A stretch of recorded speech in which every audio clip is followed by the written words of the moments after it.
সুপ্রিয় শিক্ষার্থীরা, এ to Z academy চ্যানেলের পক্ষ থেকে তোমাদেরকে স্বাগতম।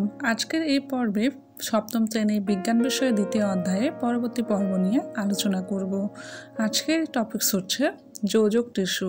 যোজক টিস্যু সাধারণত প্রাণীদেহের বিভিন্ন টিস্যু এবং অঙ্গের মধ্যে সংযোগ সাধন করে। এই টিস্যু প্রধানত কঠিন, তরল ও মেদময় হয়ে থাকে। মেদময় মানে হচ্ছে চর্বিযুক্ত, যেমন রক্ত, হাড়, তরুণাস্থি, মেদময় কলা ইত্যাদি যোজক টিস্যু উদাহরণ। যোজক টিস্যু কাজ সম্পর্কে এখন জানবো।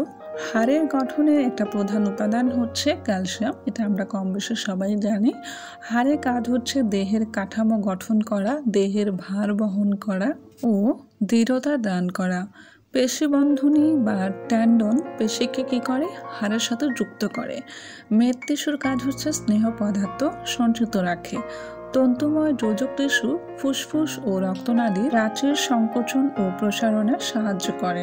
তরুণাস্থি হাড়ের চেয়ে নরম ও অন্যান্য টিস্যুর চেয়ে বেশি চাপ ও টান সহ্য করতে পারে, যেমন নাক ও কানের তরুণাস্থি।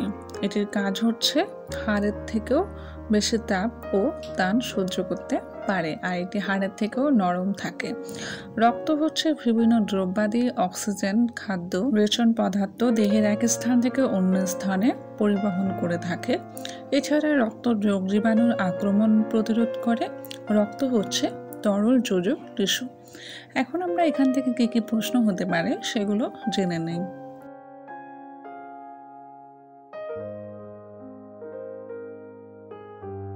এই ছিল আজকের পর্ব।